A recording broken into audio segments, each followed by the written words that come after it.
Dans cette démonstration, je vais vous présenter la fonctionnalité de numérisation du papier dans Librex, ainsi que les fonctionnalités de recherche et consultation des documents ayant été numérisés. Pour la première partie, je vais donc lancer ma fenêtre de numérisation. Par défaut, je définis système pour faire des documents d'inscription, avec un formulaire par défaut qui est le formulaire de numérisation, et le modèle de numérisation à 300 dpi. Ce paramètre pourrait être sélectionné par l'utilisateur ou encore forcé par l'administrateur du système. Également, j'ai défini de faire de la détection automatique de fin des documents dans le formulaire. L'objectif de ce paramètre est d'identifier quel est le début et la fin de chacun des documents. En ce moment, je positionne 5 documents d'inscription sur mon numériseur pour une université fictive, l'Université mondiale.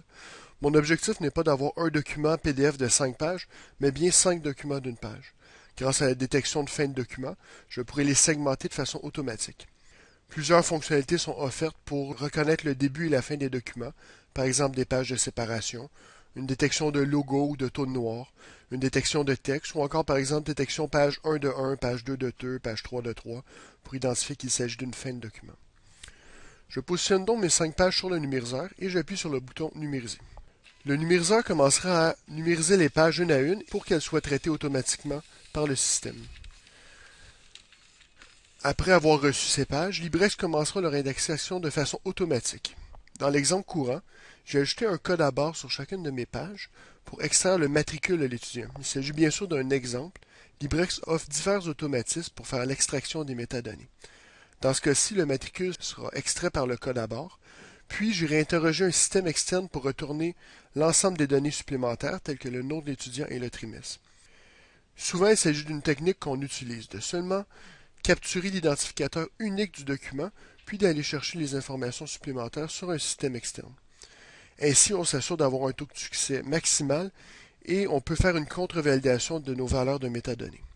J'aurais aussi bien pu extraire par OCR le texte dans le document, ainsi que le matricule et le trimestre.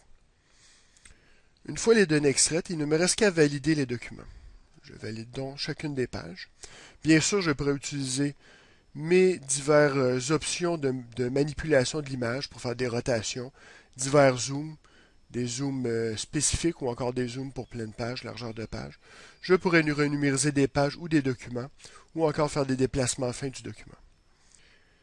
Je vais donc faire la validation de chacune de ces pages de document. Puis, suite à leur validation, je vais les envoyer au serveur Librex. À l'intérieur de quelques secondes, je vais ensuite pouvoir rechercher ces documents qui sont maintenant disponibles à tous mes utilisateurs.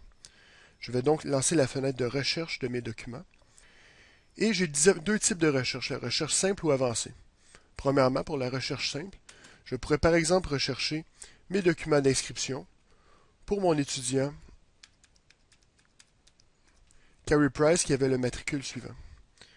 Si je filtre par date de création, on pourra voir ici mon document qui vient tout juste d'être numérisé, qui est mon document d'inscription pour mon étudiant Carey Price. J'aurai ensuite bien sûr toutes les fonctionnalités standards de Librex pour manipuler ce document, l'envoyer par courriel, l'imprimer, le télécopier, l'exporter sur mon poste, l'ouvrir avec une autre application, consulter son historique et ajouter des notes, des estampes. Encore une fois aussi, je peux manipuler l'image. Je pourrais aussi l'éditer pour ajouter des pages au début, à la fin ou à une certaine position si c'est un document avec plusieurs pages.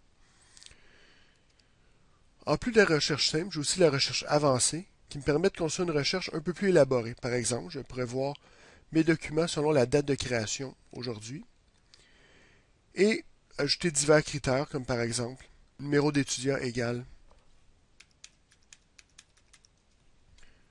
le matricule de Carey Price. Encore une fois, je retrouve le même document de cette façon. Librex offre aussi par exemple un panier pour s'accumuler des recherches.